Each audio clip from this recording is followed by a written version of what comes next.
लिंगम कतिविधम किंचान्वय व्यतिरेकी लक्षण।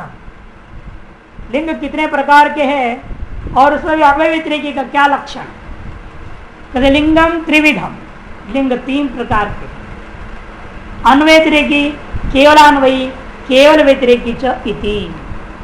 एक का नाम पहले का है अन्वय व्यतिरेकी, दूसरा केवलान्वयी, तीसरा केवल व्यतिरेकी। उनमें से अन्वय व्यतिरेकी का लक्षण क्या है। अन्वयेन व्यतिरेकेन च व्याप्ति मत अन्वय व्यतिरेकी यदा वन्नो साध्ये धूमवत्तम यत्र धूमस् तत्र तत्र अग्निर् यथा मान समित्य अन्वय व्याप्ति ही यत्र वन्यर्नास्ति तत्र धूमोपि नास्ति यथा हृदय व्यतिरेक व्याप्ति ही। मूल तो स्पष्ट है। तीन प्रकार का लिंग है, अन्वय व्यतिरेकी, केवल अन्वय और केवल व्यतिरेकी।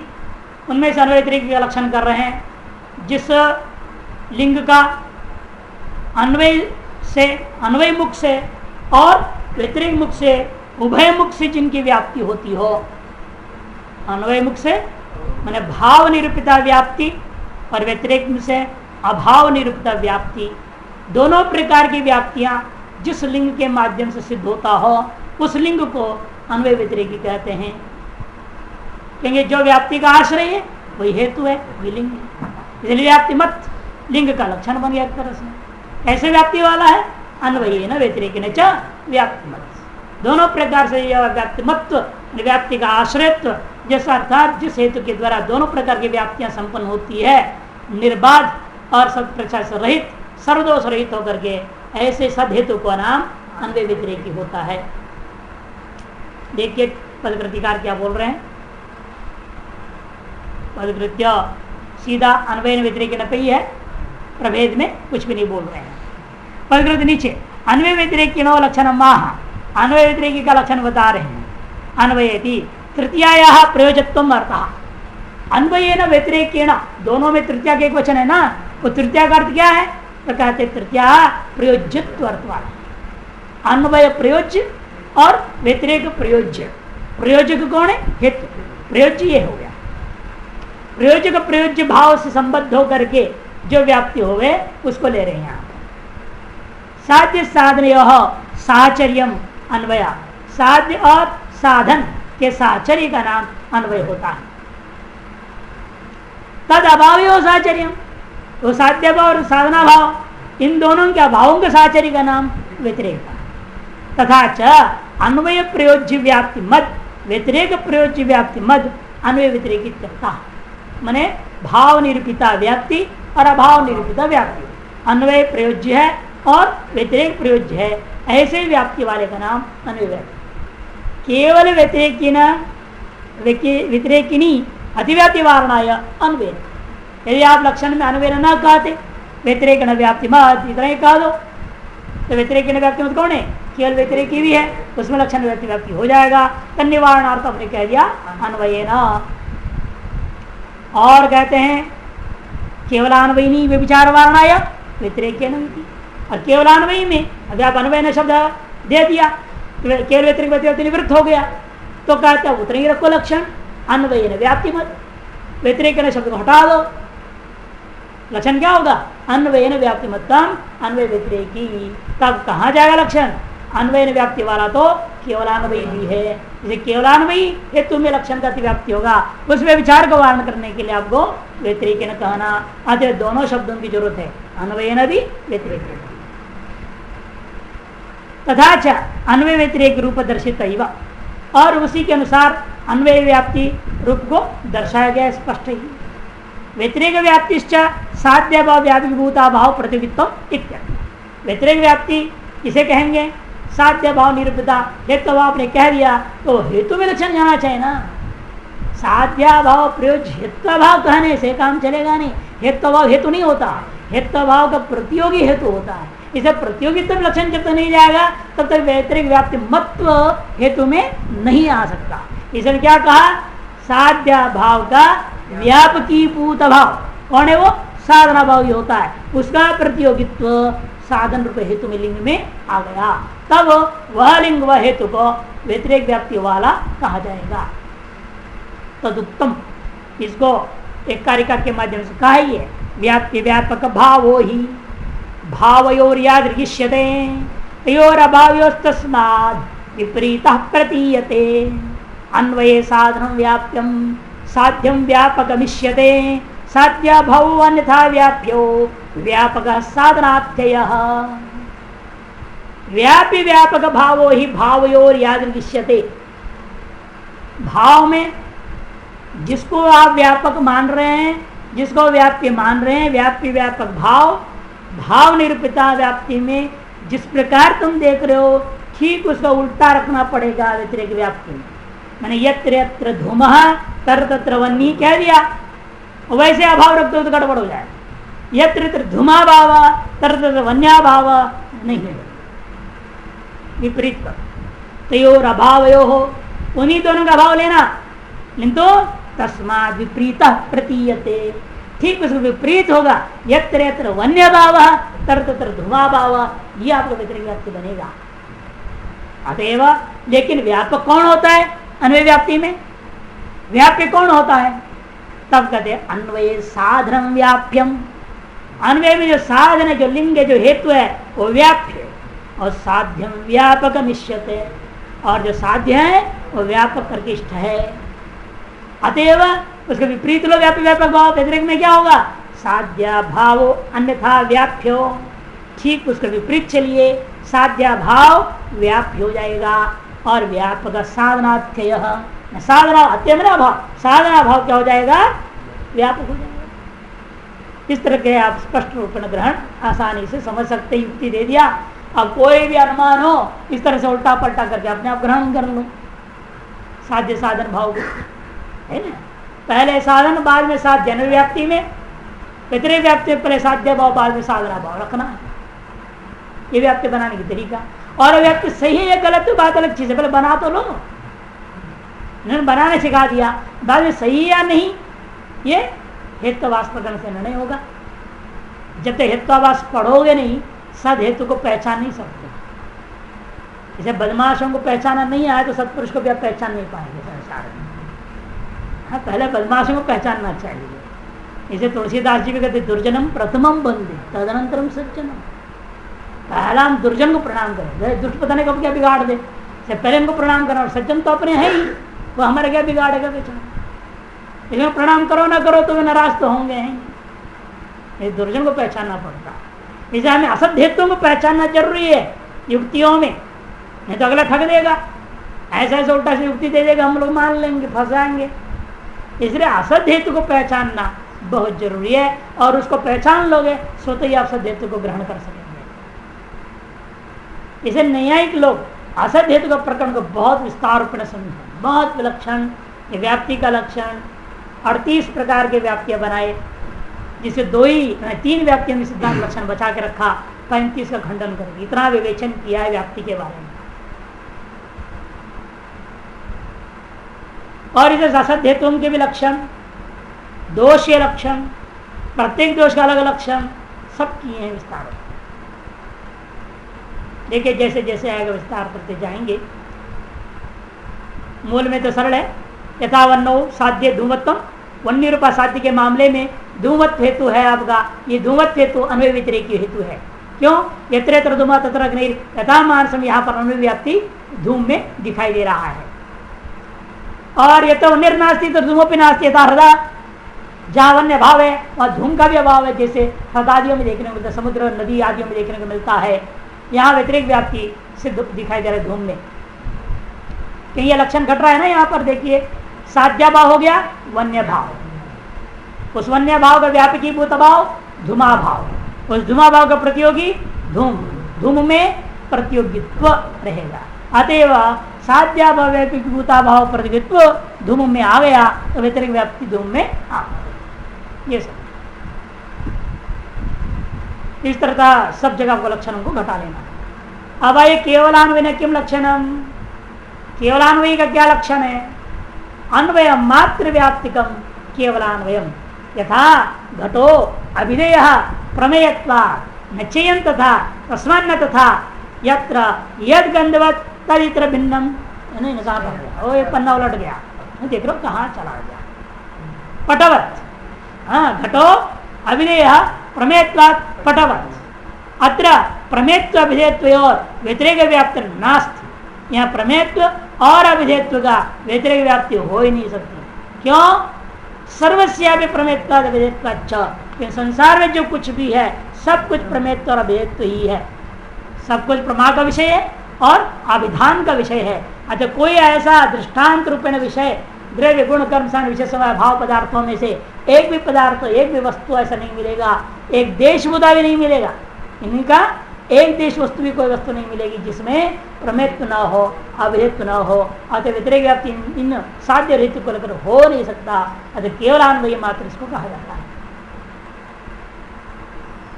केवलान्वय लक्षण माह अन्वय अन्वय नैव व्याप्ति यस्मिन्। अन्वय मैंने भाव मुख्य नैव व्याप्ति होती है जिस हेतु में स, उस हेतु का नाम स केवलान्वयी, स तथा स केवलान्वयी। प्रमेत्व अभिधेयत्व और व्यतिरेक व्याप्ति निराकरो। प्रमेत्व और अभिधेयत्व को लेकर के व्यतिरेक व्याप्ति निराकरण करते हुए कह रहे हैं अत्र प्रमेत्व इत्यादि अविधेयत्व साध्यक अनुमान इत्यर्थ। अत्र मने अविधेयत्व साधक अनुमान में, अविधेयत्व साध्यक अनुमाने प्रमेत्व हेतु है आपका। अविधेयत्व साध्यक प्रमेत्व साधनक अनुमान में मनो कुतस्तन निषेधो, उसका निषेध आप कैसे कर सकते हो? ऐसे आतस्तत्र हेतु माह, उसके निषेध भी करने के प्रति क्या कारण है उस कारण को बता रहे। सर्वसेवी पदार्थ मात्र सिद्ध, सर्वसमने सब पदार्थ, सातों पदार्थ सर्वभावे न और एक देश भाव से किसी भी रूप से आप देखें सकल पदार्थ तथा सकल पदाविधेयत्व ईश्वर प्रमा विषयत्व से अत्यंताभाव अप्रतियोगित्व रूप केवलान्वयित्वेन तद अभाव अप्रसिद्ध्या तद घटित व्यतिरेक व्याप्ति न संभवत्य वैति भाव। कहने का भाव यह है सकल पदाविधेयत्व, क्योंकि कोई भी पदार्थ है उसका नाम पदार्थ इसलिए कह दिया पदस्य अर्थ पदार्थ सीधे सीधे ही है। इसे जो कुछ भी है सब किसी न किसी पद का अर्थ है अगर वो अभिधेय है। अभिधा वृत्ति से अभिधान किया जाए जिस वस्तु का उसे अभिधेय कहते हैं, उसमें अभिधेयत्व रहेगा। अगर सभी पदार्थ अभिधेय है, इतना ही नहीं सभी पदार्थ प्रमेय है। कोई कह सकता है महाराज हमारा तो प्रमेय है नहीं सभी पदार्थ। संसार में बहुत पदार्थ जिसको हम लोग जानते ही नहीं, जानते ही नहीं आप सबको है? नहीं जान सकते, कोई नहीं जान सकता ईश्वर को छोड़कर। इसे कहते ईश्वर के प्रमा का विषय तो है सभी, वही करें। ईश्वर प्रमा विषयत्व से अत्यंताभाव अप्रतियोगित्व रूप केवलान्वयित्वेन। ईश्वर का प्रमा का विषय तो सकल पदार्थ है ही, अतः प्रमेत्व सकल पदार्थ में आ गया, चाहे ईश्वरीय प्रमेत्व आ गया चाहे जीव का प्रमेत्व आ गया। आ तो क्या प्रमेत्व, क्योंकि यह हेतु में नहीं कहा जीव प्रमेत्व, नहीं कहा। हम तो प्रमेत्व सामान्य लिए हैं, तो ईश्वरीय प्रमेत्व भी उसमें हेतु के अंतर्गत आ गया। तार ईश्वरीय प्रमेत्व सकल पदार्थों में है, अतएव उसका अत्यंताभाव कहीं भी नहीं मिलेगा। केवलान्वयी का वास्तविक लक्षण क्या है? अत्यंताभाव अप्रतियोगित्वम केवलान्वयी। इसे अभिधेयत्व के अत्यंताभाव कहीं नहीं मिला, अतः उसका प्रतियोगी अभिधेयत्व नहीं रहा, अप्रतियोगी रह गया। ये में प्रमेत्व का भी अत्यंताभाव कहीं भी नहीं मिलेगा, अतः अत्यंताभाव अप्रतियोगी प्रमेत्व रह गया। अतः केवलान्वयित्व का लक्षण अत्यंताभाव अप्रतियोगित्व अभिधेयत्व प्रमेत्व दोनों में ही आ रहा है। इसे चाहे इसको हेतु बना चाहे उसको हेतु बना, कोई दिक्कत नहीं है। ऐसे ही हेतु साथी कोई नियत व्याप्ति वाले करते हैं। यत्र यत्र अभिधेयत्वम तत्र प्रमेत्वम कह लो, यत्र यत्र प्रमेत्वम तत्र अभिधेयम कह लो, कोई भी विचार नहीं है कहीं भी, नियत व्याप्ति। तद घटित व्यतिरेक व्याप्ति न संभवती, इसलिए अभाव घटित होने के नाते इनका अभाव जब कहीं भी नहीं मिल रहा है तो अभाव घटित व्याप्ति कैसे बनाओगे? जब अभाव घटित व्याप्ति बनाने का मतलब क्या, कोई ना कोई अधिकरण में उसका अभाव दिखाना पड़ेगा। जैसे वन्य भाव कहा दिखाया आपने हृद में, वन्य का अधिकरण में अभाव दिखाना पड़ेगा। और यह प्रमेय किसी भी अधिकरण में आप दिखा नहीं सकते, अतएव इनका व्यतिरेक व्याप्ति हो ही नहीं सकती। इति भाव केवल व्यतिरेक न किंग लक्षणम, केवल व्यतिरेक का क्या लक्षण है? व्यतिरेक मात्र व्याप्तिकम, केवल व्यतिरेक मात्र अभाव निरूपता मात्र व्याप्ति है जिसका, ऐसे हेतु को कहेंगे व्यतिरेक मात्र व्याप्तिकम। बहुरी समास केवल व्यतिरेक कहते हैं। कब प्रत्यय हुआ ना, अन्वय नहीं हुआ को अन्वय व्यतिरेक है ना, एव व्यतिरेक नहीं हुआ, पहले अन्वय नहीं हुआ था, या व्यतिरेक नहीं हुआ, उसको मात्र शब्द दिया। व्यतिरेक मात्र व्याप्तिर यस अथवा यस्मिन् अनुमाने, तद अनुमानम केवल व्यतिरेक। या पंचावय में दिखाएंगे इसलिए, यथा पृथ्वी इतरेभ्यो भिद्यते प्रतिज्ञा गंधवत्वात् हेतु, यदि इतरेभ्यो न भिद्यते न तद गंधवत् यथा जलम। ये हो गया आपका दृष्टांत। और या उदाहरण दो, दृष्टांत उदाहरण की चीजें निश्चयम तथा, ये उपनय व्यतिरेक उपनय हो ना, अन्वय उपनय में तथा चयम कहा था पुल्लिंग में, यहाँ पर स्त्रीलिंग है ना गंधवती पृथ्वी, इसलिए यम कह रहे तथा चयम कहते। यदि अन्वय व्याप्ति होता तो न च यम तथा, जो कहा न कह दिया क्योंकि व्यतिरेक है ये, इसलिए वहां अंतिम में भी क्या कहे तस्मात् न तथा निगमन। अत्र यद गंधवत तद भिन्नम यदि अन्वय दृष्टांत नास्ति, पृथ्वी मात्र से पक्ष प्राप्त, जो गंध वाला है वो इतर से भिन्न। ऐसे यदि अन्वय बना भी लेंगे तो दृष्टांत क्या दोगे? कि जो भी दृष्टांत दोगे वो पक्ष कोटि में है, और पक्ष क्या होता है? संदिग्ध है, निश्चित तो है नहीं। और दृष्टांत जो होता है सपक्ष, वो हमेशा निश्चित साध्यवान होना चाहिए, और ऐसा कोई दृष्टांत आपको नहीं मिलेगा। अतएव इसको केवल व्यतिरेकी कहा जाता है। देखिए पद प्रतिकार, केवल व्यतिरेकी लक्षण महा व्यतिरेकी, व्यतिरेक नैव व्याप्तिर यस्मिन्, व्यतिरेक नैव व्याप्तिर यस्मिन्, यस्य वा बहुव्रीहि समास करना है, तथा उसको कहते हैं केवल व्यतिरेकी। अन्य व्यतिरेकिनी अधिव्याप्ति वारणाय मात्र, इतना कह दो। हाँ, व्यतिरेक व्याप्ति कम, मात्र शब्द हटाओ। व्यतिरेक व्याप्ति वाला तो अन्वय व्यतिरेकी है ही, तो उसमें अतिव्याप्ति हो जाएगा, इसे मात्र कहना जरूरी है। निश्चयम तथा, निश्चयम तथा मने यम पृथ्वी न तथा, न तथा मने इतर भिन्ना न भवति। ये मैंने सीधा ले रहे ना, क्योंकि पहले आपने क्या किया? पृथ्वी इतरेभ्यो विद्युते, इतरेभ्यो से क्या लोगे आप? हाँ? जलादि कौन से कितने हैं? जलादि 8 क्या? 8 है क्या? पृथ्वी से इतर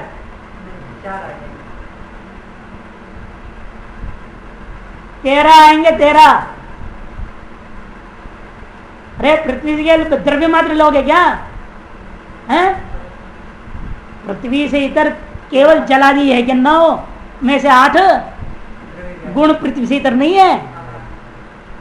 फिर इतर शब्द से गुण भी लेना पड़ेगा, कर्म भी लेना पड़ेगा, सामान्य भी लो, विशेष भी लो, अभाव नहीं लेना कि भाव पदार्थ है नहीं।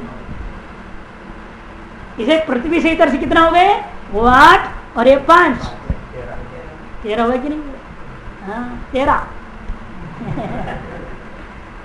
तेरा तुझको अर्पण काला गो मेरा, 13 है ये। 13 इधर को इतना हो गए?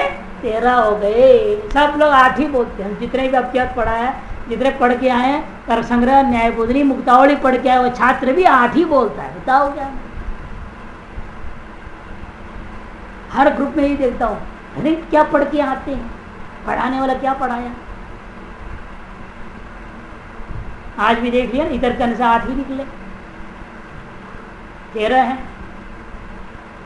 तो इतर मने 13, पृथ्वी से का भिन्नत्व। एक दिन और मैं समझा रहा था ना, भिन्नत्व कहाँ होती है?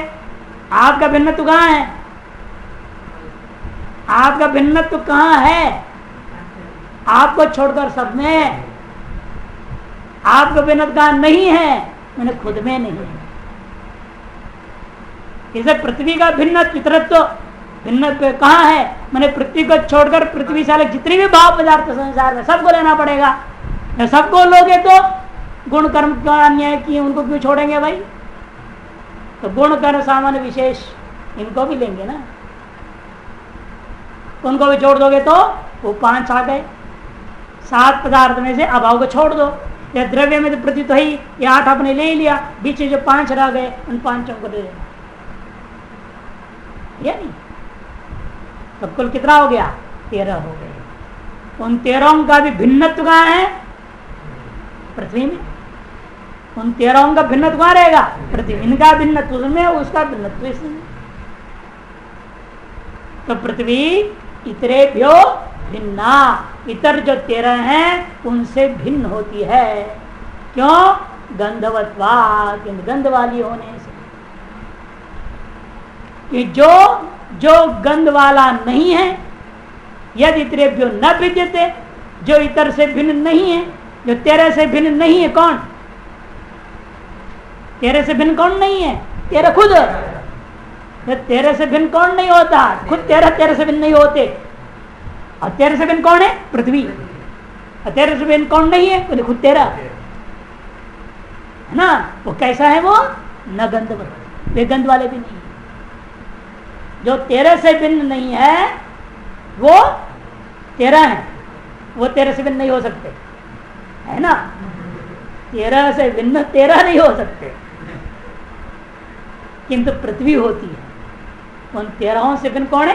पृथ्वी है।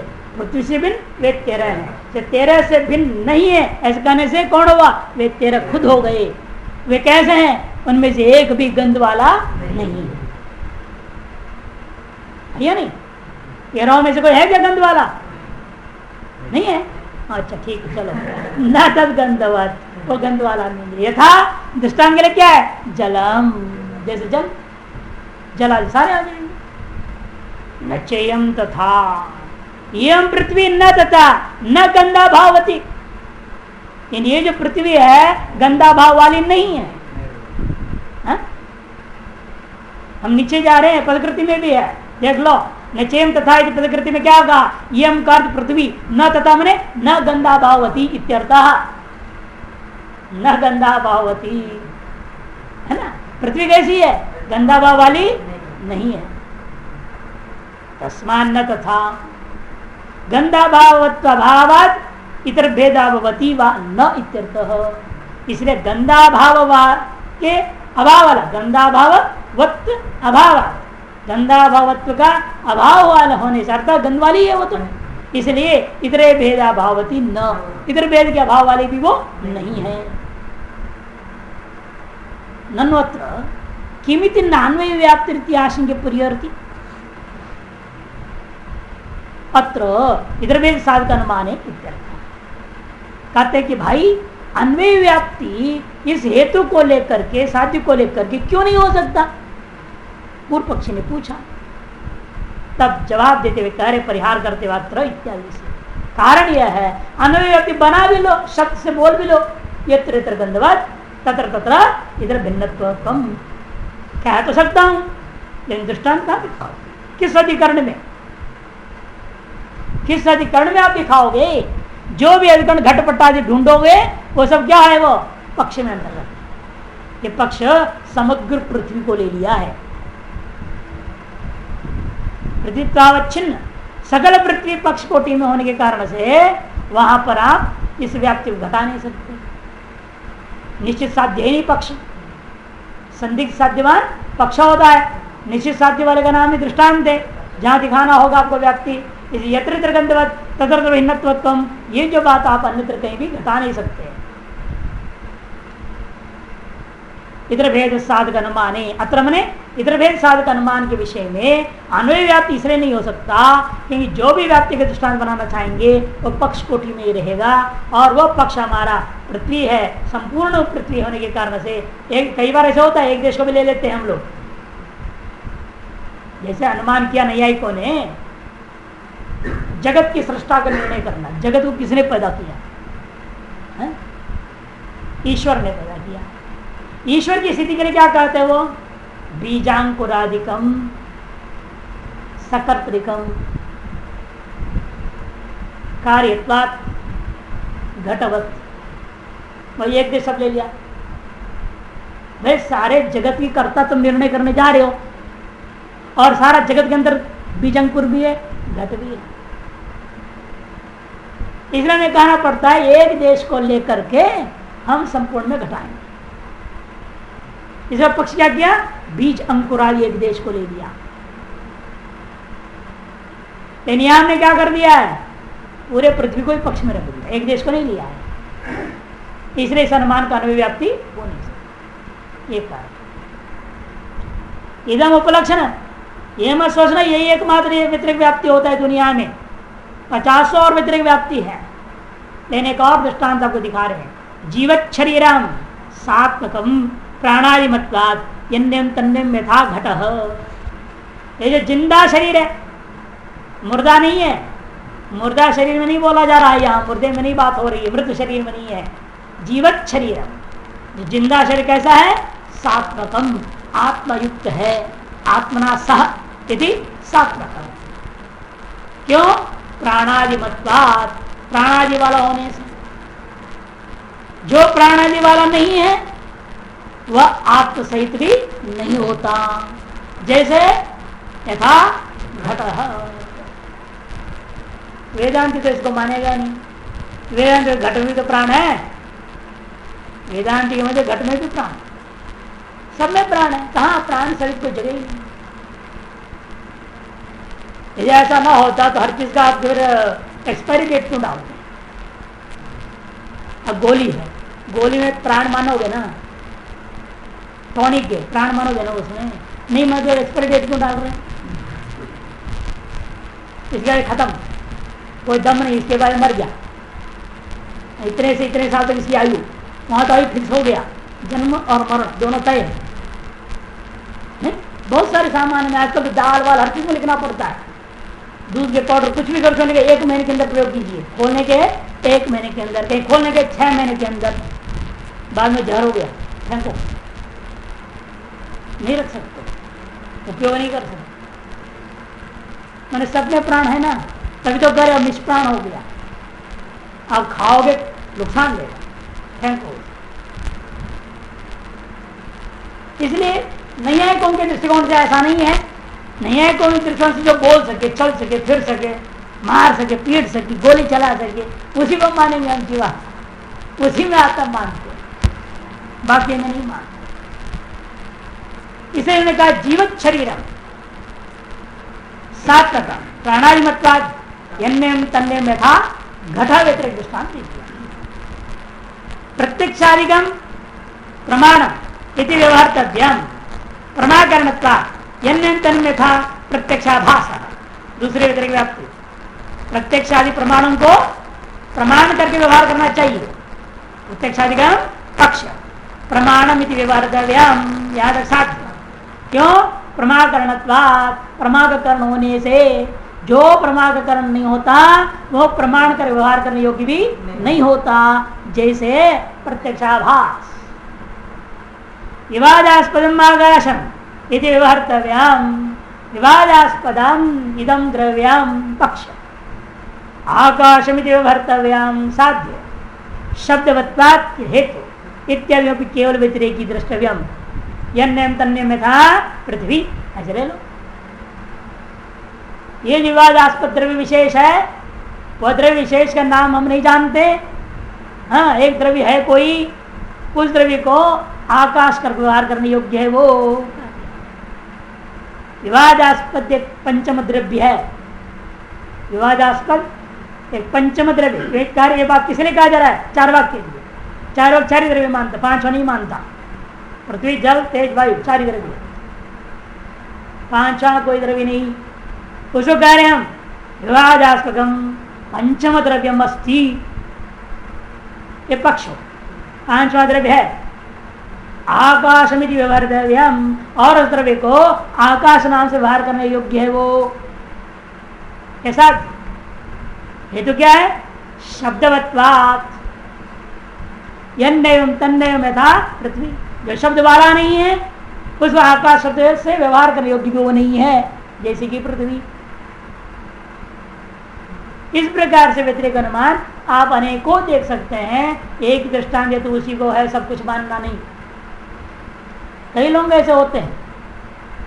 एक बार जब हम लोग पढ़ रहे थे रामायण जी महाराज जी से, रामायण जी के शरीर के जो पिताजी थे बहुत बड़े विद्वान थे, संस्कृत के विद्यालय का प्रधानाचार्य होकर रिटायर्ड हुए थे, हरिशंकर ओझा उनका नाम था।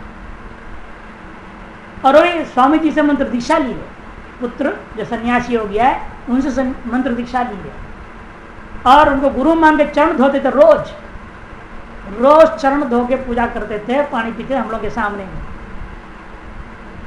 गुरु भक्ति पिता होते हुए इतने बड़े विद्वान में से भी कभी गलती होती है वो बता रहा हूं मैं। पुनः रमते आपने पढ़ा है ना, पुनः रमते रोरी हुआ, फिर ड्रल पे निर्गुण हो गया। उन्होंने ये बात पकड़ लिया, पुनर् इस अव्यय में हुआ है ना, तो अवयव में ही होता है, रट दिया। अब एक जगह उपनिषद में कहीं पाठ आया, वहां दीर्घपुर में हुआ था, वो अव्यय नहीं था, पुल्लिंग वाला शब्द लोप होकर के दीर्घ हो गया। अब वो कह रहे हैं कि महाराज जी को संशय हुआ, दीर्घ कैसे हुआ, बहुवचन तो होना नहीं चाहिए, एक वचन नहीं है। तो मैंने कहा महाराज जी एक वचन ही है, लेन विसर्ग का जो सु का जो रू हुआ वो लोप होकर के दीर्घ होना दीर्घ हो गया। तुरंत बुढ़े जी ने बोले नहीं हो सकता दीर्घ, अभी नहीं है ये। तो मैंने कहा, मेरे श्लोक सुनाया, मैंने कहा महाराज बुरा मत मानिए, आपकी शादी हुई और आपके ये जैसे महान पुरुष आपके सुपुत्र हुए, ये कैसा हो गया? तो महाराज जी बोले तो क्या बात बोल रहे, कहां से कहां ले गए आप? बात चल रही इस शब्द को, आप बोल रहे आपकी शादी कैसे हो गई, ऐसे बेटा कैसा पैदा हो गया? कहा क्या तुम बोल रहे हो? महाराज जी मेरे को डांटने लगे। मैंने कहा महाराज जी इसलिए करो, एक श्लोक सुनाओ। क्या है? अच्छी कमत्यो न जानाति यो न जानाति वरवरी, अजर गायो न जानाति तस्मै कन्या न दीयते। अजर घा यहाँ भी रोरी हुआ है, धातु है, अव्यय नहीं है। आप करे अवयव में ही ये सूत्र यदि लगता है, अजर घा में कैसे लग गया? और जो इस रूप को नहीं जानता है उसको कन्या कैसे दे दिया गया? आपकी शादी कैसे हो गई? और ऐसे सुपुत्र कैसे पैदा हो गया? तो इस तरह हंस पड़े वाले सरकार ने कमाल कर देते होंगे, कहां से कहां जोड़ा।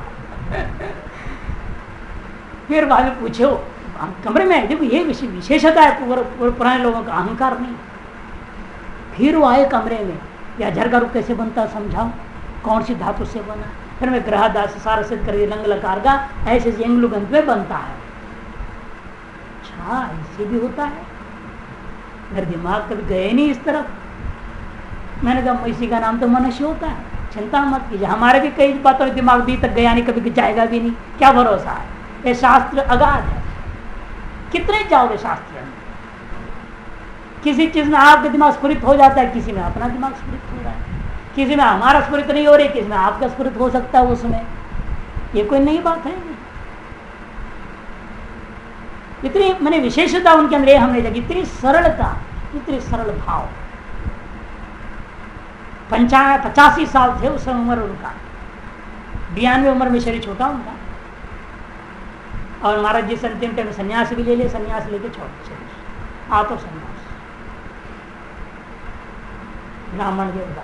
तो अजरघा इसी तरह से यहाँ पर प्रसंग के साथ बोल दिया, व्यतिरेक अनुमानों में भी ऐसा नहीं रटना यही होता है, ऐसा ही होता है, एक ही है, ये नहीं रटना है। इसलिए ज्ञान के पदकृत अनेक को दिया है, शास्त्र में तो अनेक और आएगा वेदांत में।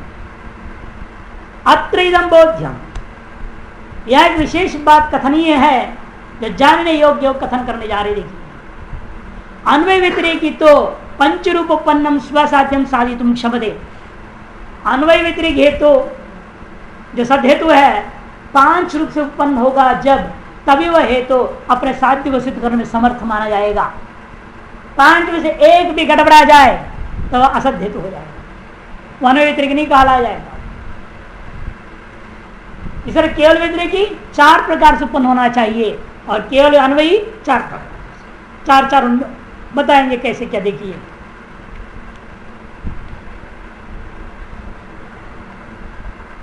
कानी कानी, वे 5 कौन कौन है रूप? श्रूयता, तो सुनो भाई। पक्ष धर्मत्व नंबर 1, दूसरा सपक्षत्व, विपक्षाद व्यावृत्ति तीसरा, अबाधित विषयत्व चौथा, असत प्रतिपक्षत्व पांचवा, च इति, ये 5। पक्ष धर्मत्व आप जानते ही हैं क्या है। पक्ष धर्मत्व पढ़ लिए ना, पक्ष धर्मता का पक्ष धर्मता पूछा गया, व्याप्त से पक्षाधिवृत्ति पर्वताधिवृत्ति पक्ष धर्मता बोल चुके हैं, उसका लक्षण आप जानते हैं। सपक्षत्व क्या है, आगे मूल में आने वाला है। विपक्षादि व्यावृत्ति, विपक्ष क्या होता है, ये मूल में आएगा, उससे व्यावृत्त होने का मतलब उसमें न रहना।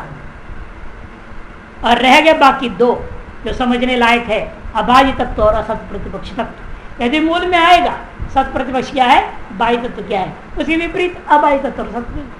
फिर भी समझाने थोड़ा देखिए। अबाधितः साध्य रूपो विषयो यस्य, अबाधित है साध्य रूपा विषय जिसका।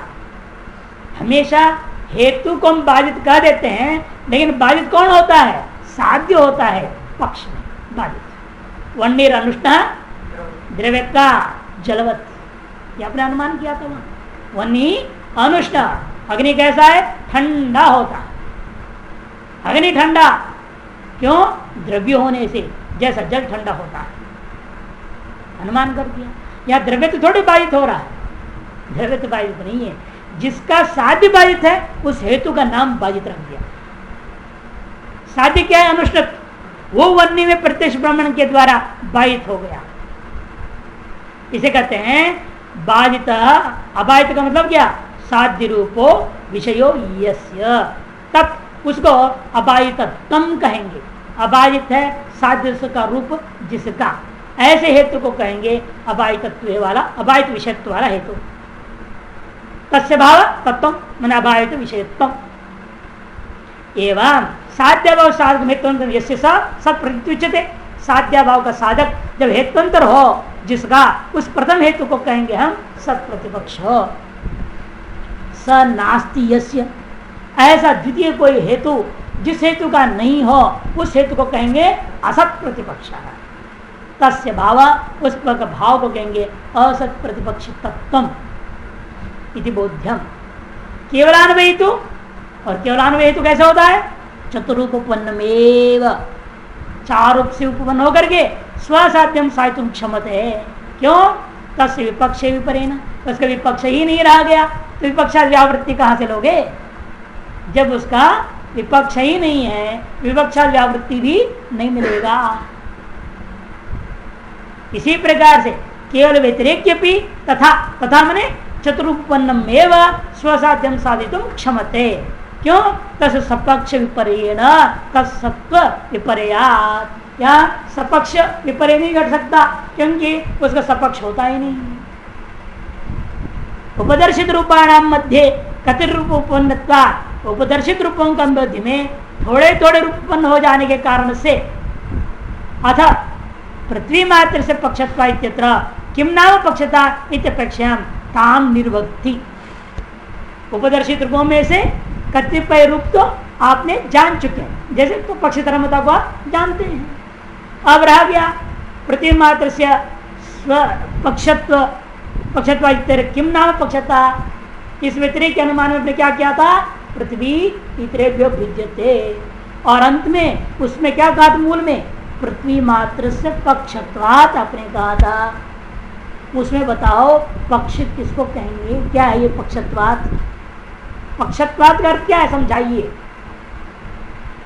अथ पृथ्वी मात्र से पक्षत्वात, इस पंक्ति में इत्यत्र किम नाम पक्षता, यहाँ जो कहो पक्षता क्या चीज है, इतपेक्षा हम का निर्वक्ति, उस पक्ष के लक्षण को निर्वचन करने के लिए आगे आरंभ होगा, पक्ष से किम लक्षण इत्यादि। ये पक्षता यहाँ तो सीधे साथ एक लाइन में बोलते संदिग्ध साध्यवान पक्षता धूमत्व हेतु पर्वता, सीधे खत्म हो गया। और पक्षता प्राणघाती नहीं है, भयंकर है। नहीं एक लोग कहते हैं ना, उपाधिस्तु महाव्याधि पक्षता प्राणघाती, नमः प्रामाण्यवादाय मत कवित्वपहारी। ये 3 न्याय दर्शन में सबसे डेंजरस, सबसे खतरनाक। उपाधि, पक्षता, प्रामाण्यवाद, ये तीन जबरदस्त देन है न्याय दर्शन का। उपाधि तो महाव्याधि कहा। उपाधि क्या है? महाव्याधि। पक्षता मानो प्राण को ही खा जाएगी, इतनी खतरनाक, चिंतन करते करते आदमी का हार्ट फेल हो जाए। और नमः प्रामाण्यवाद, इस प्रामाण्यवाद को दूर से नमस्कार कर लेना, नहीं तो तुम्हारे बुद्धि को ही उड़ा देगी। मत कवित्व अपहारी, ये कर